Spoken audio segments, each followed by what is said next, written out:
that men function better like a pickup truck when there's a heavy load.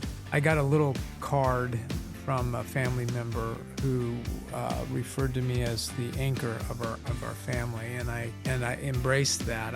Because to me, an anchor isn't always the one to fix everything. Sometimes the anchor says, this thing might not be able to be fixed, but we're going to be okay. And you're always going to second guess yourself. You're always going to look back and say, I should have, I could have, I would have. And, I'll give you an example. My wife and I made a conscious decision to have 2 children, not 3, not 4. And we made the decision out of extreme fear that we could not provide for them the way that we wanted to provide for them, knowing that we were taking a path of ministry. That was a mistake. We believe that was a mistake. Hey, before we jump into the podcast, we want to thank all our donors and supporters who make the Today Count show possible. It's through your generosity that we're able to shape leaders through this content and this podcast. And be sure to like, subscribe, and follow wherever you find yourself coming across this content. All right, let's get to the podcast. If you ask 10 people right now what it means to be a man in 2026, you're probably going to get 10 different answers. That's crazy. Culture seems to be confused, Jim. I mean, a lot of men are too. And so we're going to tackle this question today. What does it mean to be a man in 2026? I'm Winston, your co-host today here on the Today Count show, joined by the manliest of all men, Jim, the man Piper. Well, you feeling like a man today, Jim? No offense to ladies, but I'm definitely not a lady. So we're gonna get into it. What does it mean to be a man today in 2026?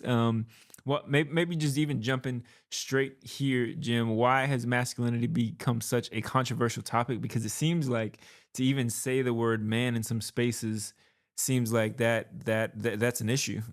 Well, it's interesting when you think about it, that, why we'd even have to ask the question, but, the Bible tells us that God made them male and female. And I haven't studied what male in Hebrew means and what female in Hebrew means, but male, just looking at it at face value, maybe what the question is that male doesn't necessarily mean man in the way that we mean it culturally, or how somebody views a man, like you've heard the term, he's a man's man. And so I'm thinking that this is a question more about environment, more about cultural expectations, more about versus how I have always seen it, that you don't really need to teach a boy how to be a boy or a man how to be a man. But maybe the world has gotten so complicated that there's so many voices and the media and blah blah blah that I get confused. I was never confused. I'm not saying that people who are confused, there's something wrong with them for being confused. But shoot, I even forget the first question that you asked me.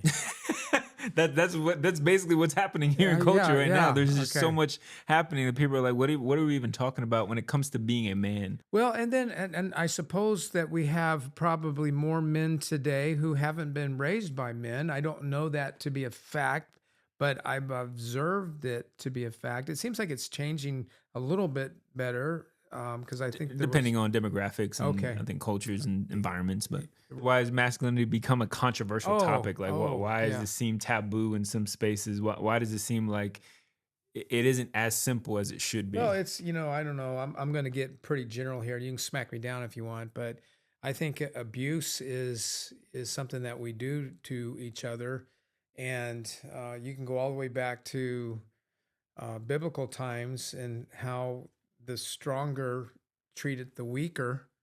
And I'm not just talking about male to female. That's obvious, right? That our roots, our history, our track record of how men treat women hasn't been good. And then there is those who have power with those who don't have power. We have a track record. Those of you who have power, those of you who have influence, those of you who are entitled, those of you who think that because of your position and your money, we're not all like this, but there are a lot of people that abuse other people because they're there to serve them. So I know hermeneutically, to me, that's kind of where I start. I'm going, well, this is all based in abuse, right? Even the media. I mean, we've talked about this before, Winston, you and I, is that no matter how far you go back, if they're sitcoms, it seems like a lot of sitcom. Well, who watches sitcoms? I don't even know there are sitcoms that exist anymore. The way that Well, yeah. Who knows? They all been reclassified. I don't know what they are.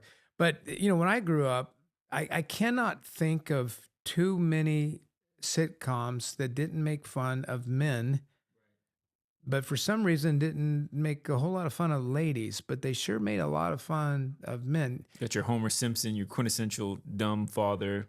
Well, see, I didn't even know that. I've never even watched that thing. But I grew up on The Simpsons. Sorry if that no, offends anybody. no, but that makes sense. So I grew up Andy Griffith, right? So there's a big difference. But you got Gomer Pyle, who was the mechanic, and he was always the goof off, and then Barney Fife, the sheriff. Man, you going way back on him. Yeah, I'm familiar with him. I didn't watch those though. I did watch The Twilight Zone though. For anybody, shout out to The Twilight Zone. Yeah, I mean, but I dare anyone to come up with one that was a hit where the men have been somehow reduced from their masculinity in some way, shape, or form, if not physically, in their mind, socially, whatever. And I don't know. I'm just shooting off my mouth right now. Yeah. But yeah. I mean, when I think about manhood, I just think about even my own experience, and though mine is potentially unique versus some other environments, I think this is maybe a snapshot.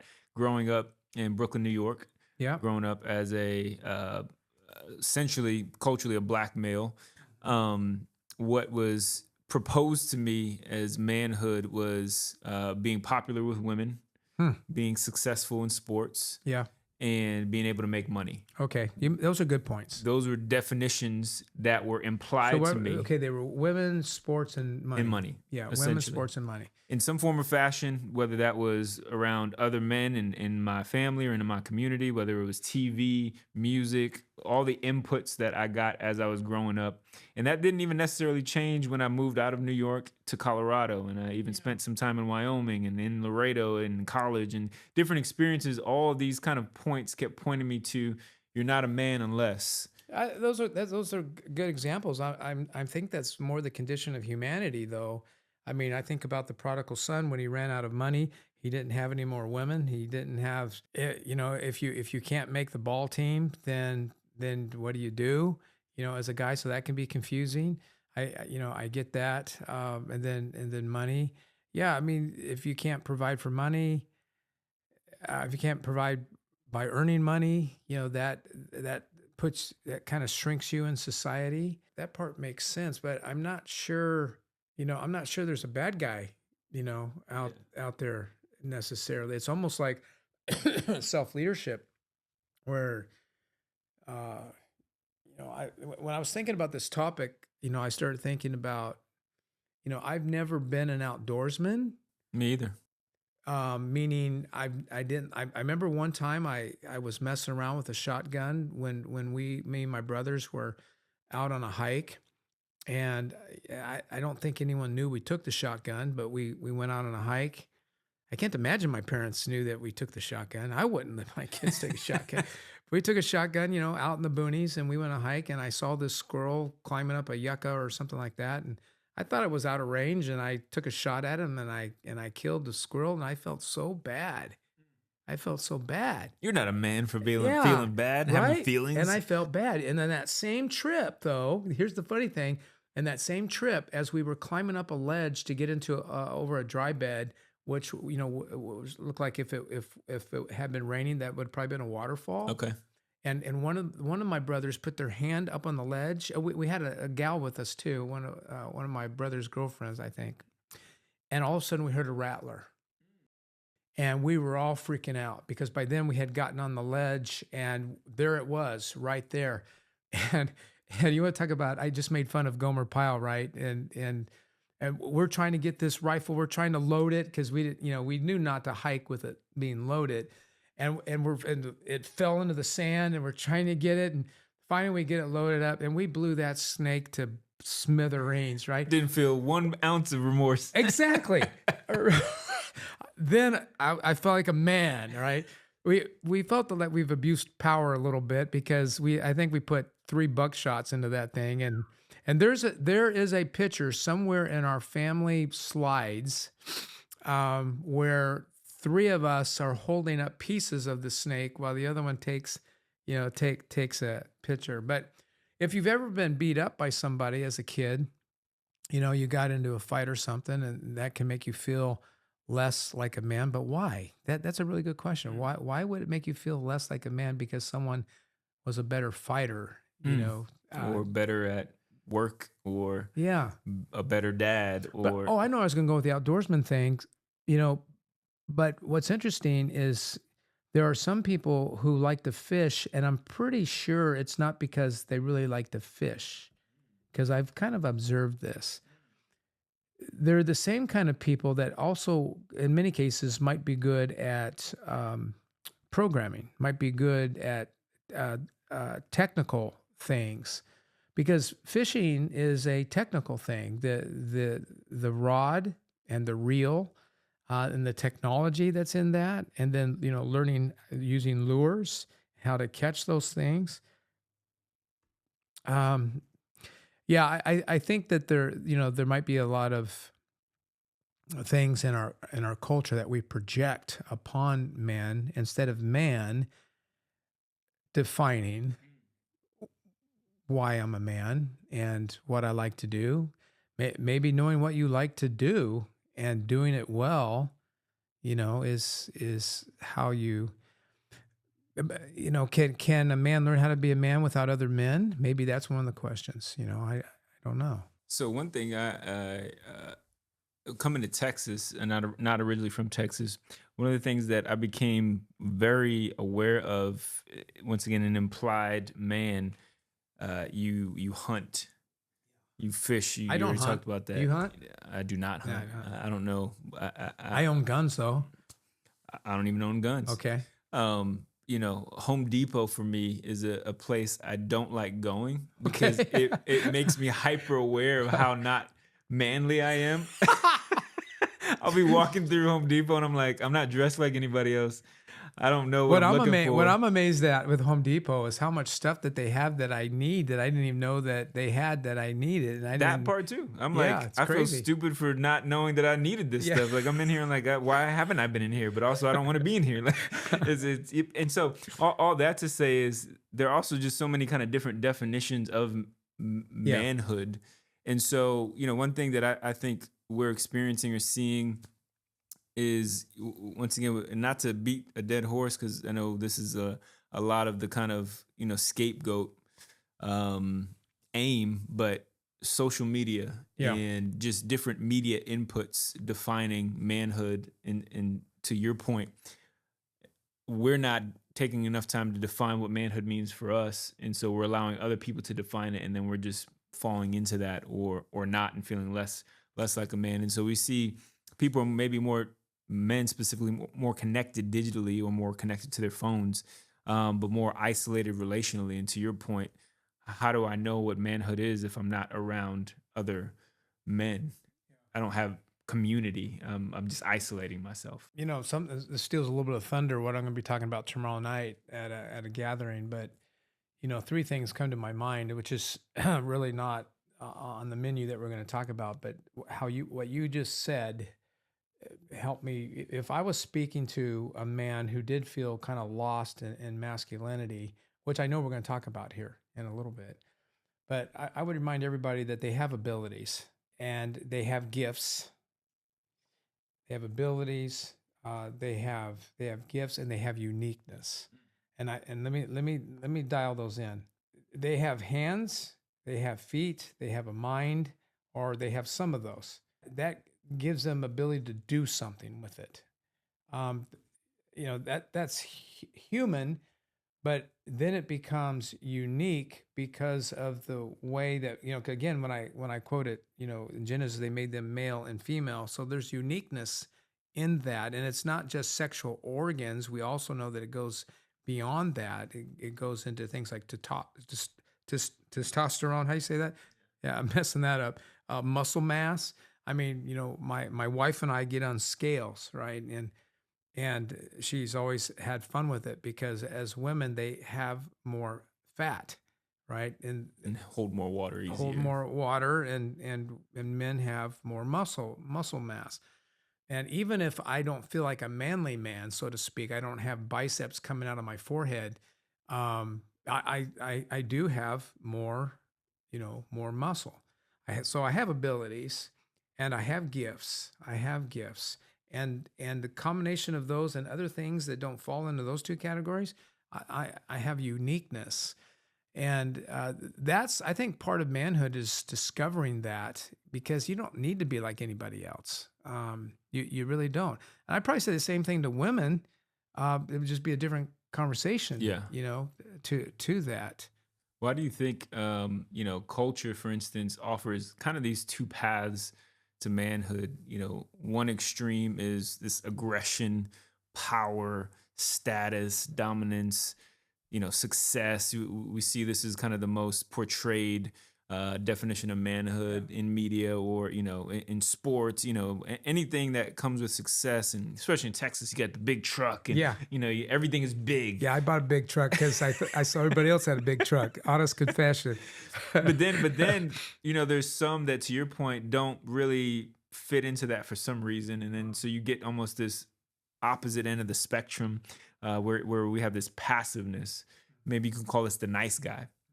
We're trying to avoid a conflict, not really wanting to lead, wanting to own, avoiding difficult conversations, just kind of, don't want to rock the boat, even potentially so extreme. And I think we see this in potentially younger adults and in men in 2026, younger men avoiding responsibility, maybe a fear of failure.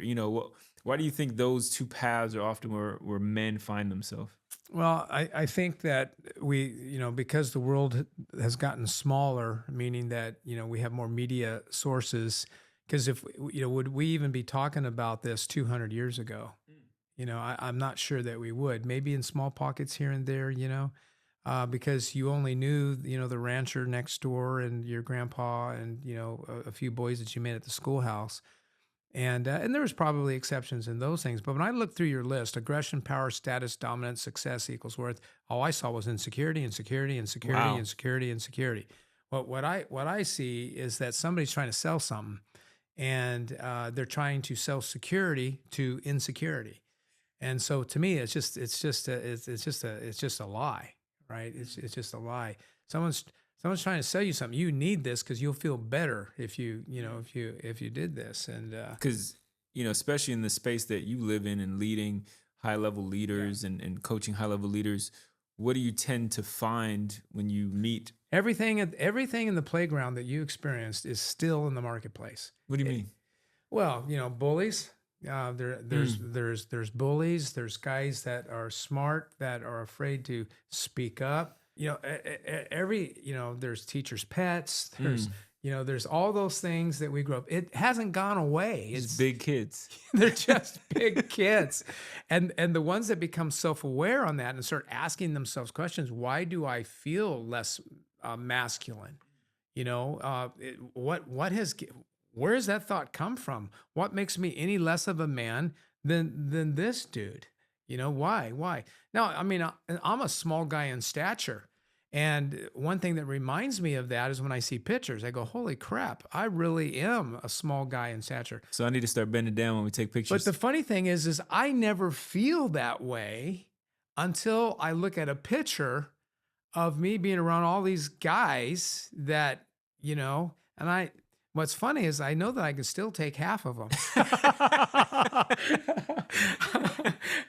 So I guess we all have stories, right? We all have stories that come against our masculinity, but I guess that would be one of mine. Would be my stature, and stature sometimes gets in the way of sports, and I love sports. But on the other hand, sports probably proved more to me in my story of masculinity than a lack thereof. But yeah, I mean, I can see why this is such an important. But I'm wondering though, we're really talking more about internally, aren't we? Yeah, I Because I think think so. we to your point of the insecurities, we have all this stuff that we're trying to externally project, prove, almost distract sometimes. Um, all these questions that we don't either want to answer or don't know how to answer, and so we're going to do everything outwardly to try to address these things. But at the core of it, it is an internal question that we have to face, that we have to confront. I think you got to stay away from either extreme. If you go down the list where you say, man, I really am passive, I do avoid responsibility, that I never take the lead, I avoid difficult conversations, I always want to stay where it's safe. That's just as much of a problem as The other side, the other side. So, maybe, we're talking about your soul. Maybe we're talking about, the you know, thing that makes you you, yeah. as you've pointed to. When you think of men who have influenced your life, you might not even call them manly men, but men that have made an impact on you. What qualities did they have? Well, first of all, let me say this. I've never met a man where I would say they had all the qualities. Mm. So I would say, man, I would like to learn from that. I would like to learn from that. But with every single one, I would say, but I'm going to avoid that. I'm going to avoid that. And when people look at me, I would imagine they say the same thing. They'd say, I get this from Jim. I get this from Jim. I'll let Jim have that. He can have that. I'm not, I'm not looking at, looking at that. But to answer your question, I think consistency, I think that they do what they say they're going to do. I don't know that that's just a man thing, though. I mean, Great leaders don't ignore their past, they learn from it. Every decision you've made, every mistake, every win, every failure, it's all shaping the leader you're becoming.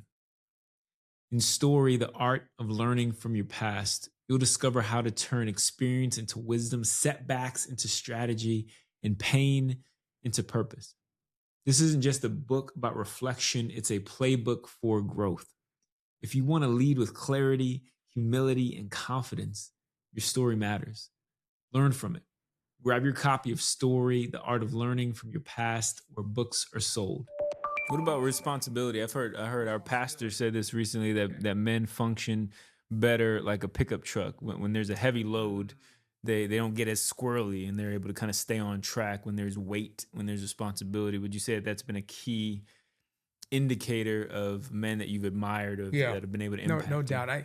I got a little card from a family member who referred to me as the anchor of our family, and I embraced that. I appreciated that, and because to me, an anchor isn't always the one to fix everything.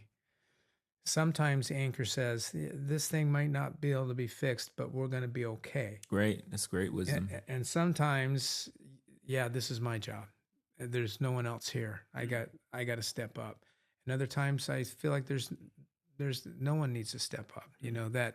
So I think that kind of fits, under the responsibility. I think part of the responsibility though is modeling, where we admit our own mistakes. Uh, but like I said earlier, they do what they say they're going to do. I do think that we have to find ways to provide. I think that has deep roots in our faith. I think God made us, to do that. We might go through seasons where we're having a hard time providing. And I think that looks different for every man. I think, once again, externally, we automatically think I have to make a lot of money for my family and Yeah. for the people that I care about. But to your point, we can provide more than just money, because how many stories or how many people do we know that had a father that worked a lot and made money but wasn't present in their home, right? And you can provide emotional presence, you can provide character, you can provide stability. You don't just have to provide money. And you're always going to second guess yourself. You're always going to look back and say, I should have, I could have, I would have. And, I'll give you an example. My wife and I made a conscious decision to have two children, not three, not four. And we made the decision out of extreme conservatism, AKA fear that we could not provide for them the way that we wanted to provide for them, knowing that we were taking a path of ministry.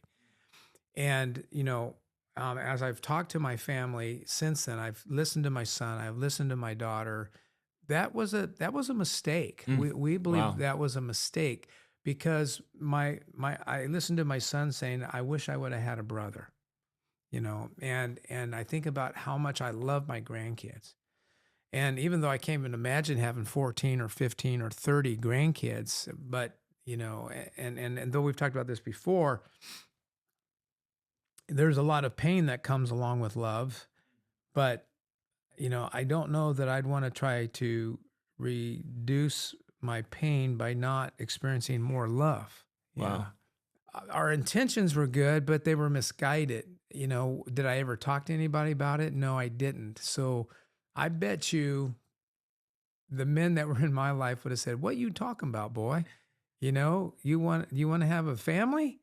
Have a family." I also think that when men make mistakes, somehow they don't see themselves as masculine. I think if you're not making mistakes, because I didn't make that decision, even though I'm already admitting that I think it was a bad decision.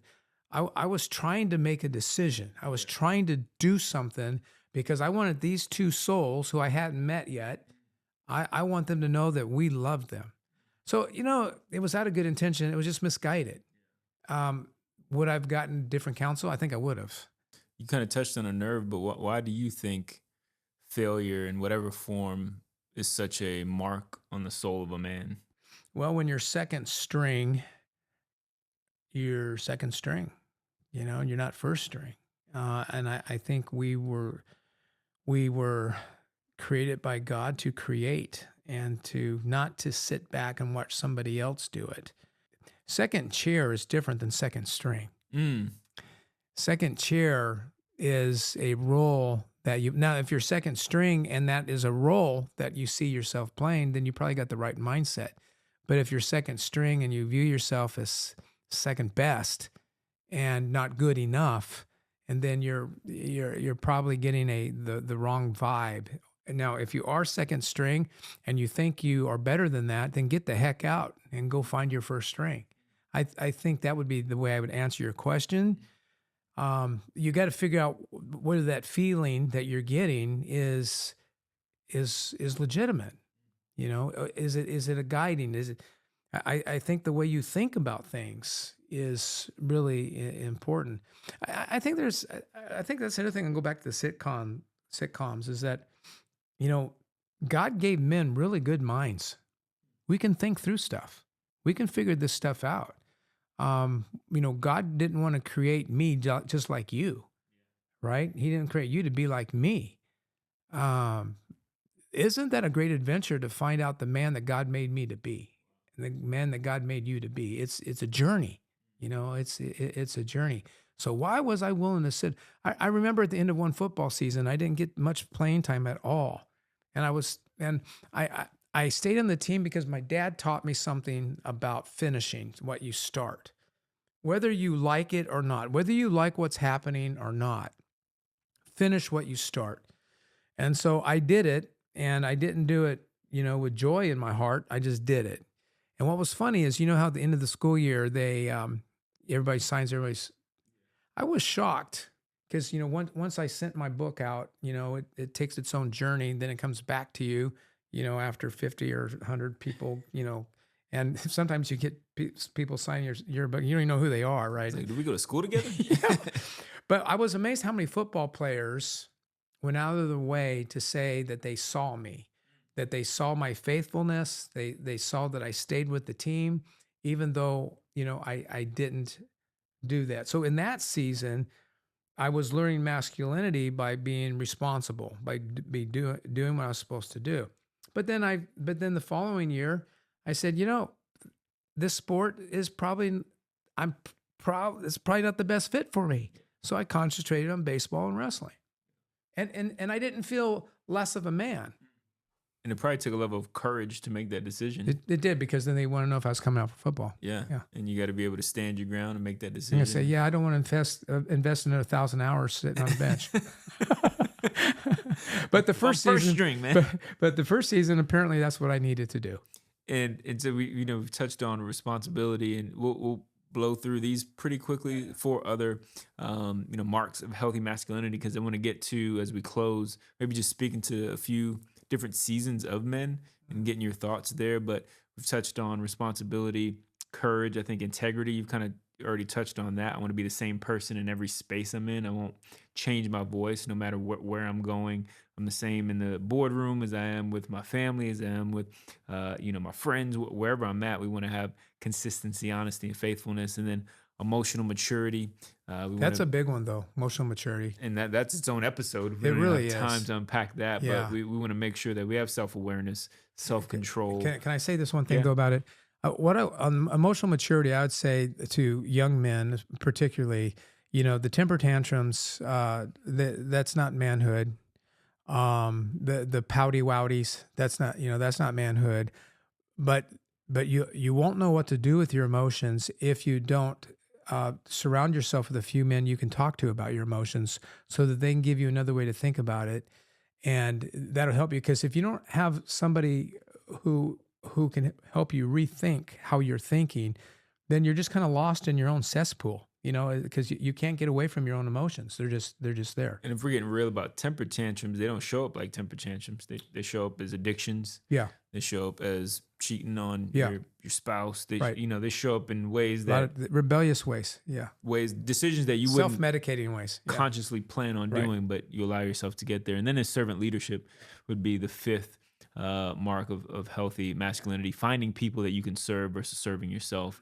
But as we land the plane, I would love, Jim, if you could imagine sitting across the table from three different men and speaking into that season of life. And so maybe this man sitting across the table from you is a young man. Let's call him a young adult, maybe 18 to 30. If you're sitting across from him right now, sitting across from the camera, they're listening, what would you say to a young man? Well, thank you for asking me that question, first of all, because I know you have a lot of good things that you can share. You're raising girls now, and you got a million jobs and stuff. So, I mean, but the first thing I kind of alluded to it earlier to the young man is, hang around men that you admire, and don't be shy.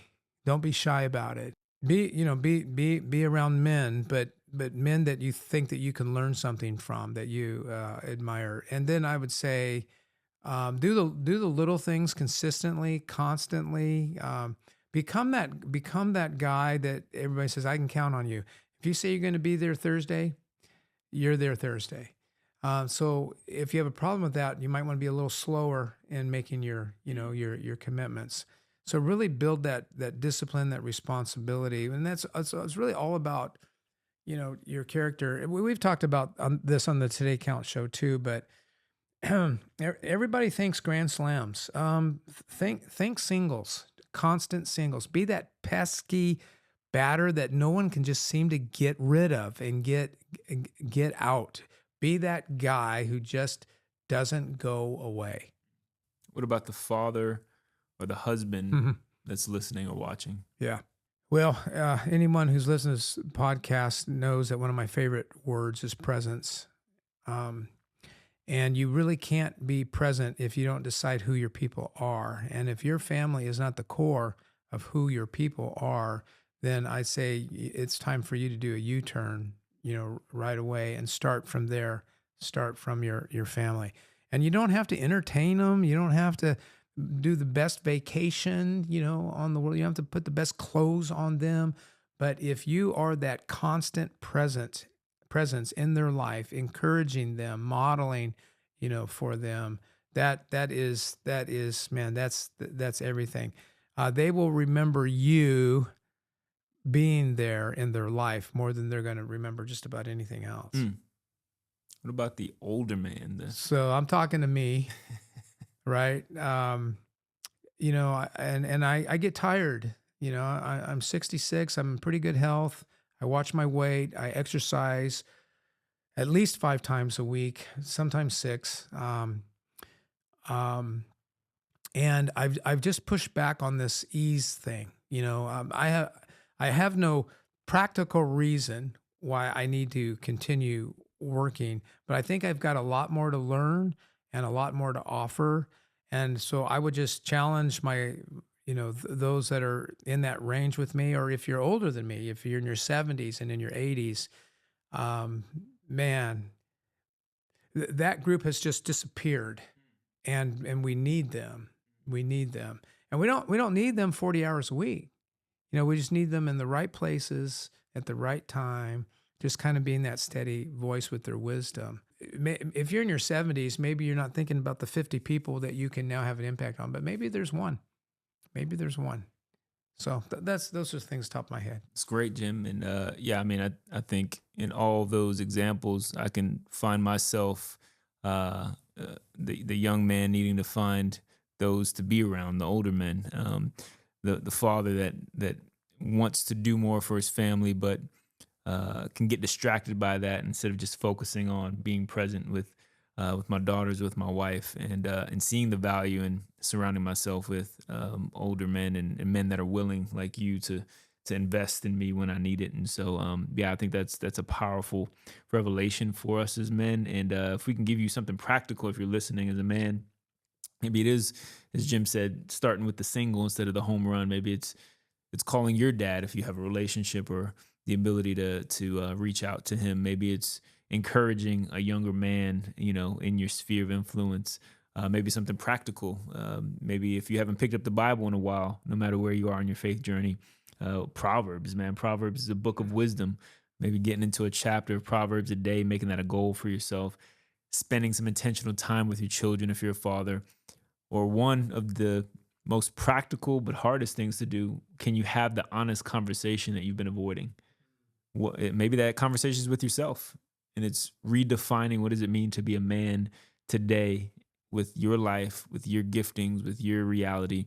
What is that hard conversation, that honest conversation that you need to have?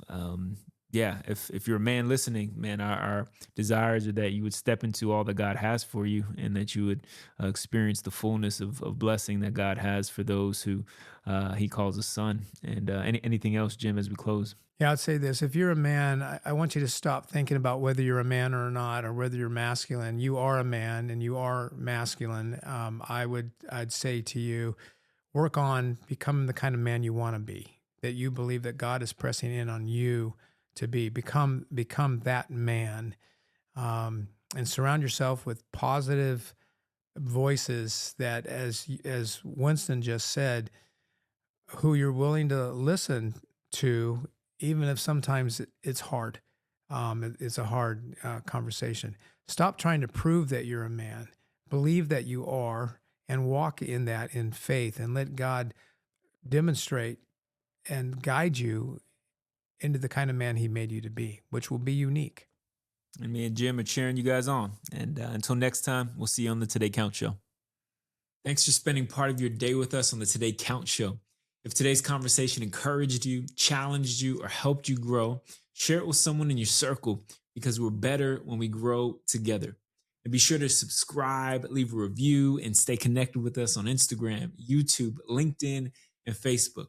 And remember, real change doesn't happen someday. It happens today. Until next time, keep showing up, keep building, keep making today count.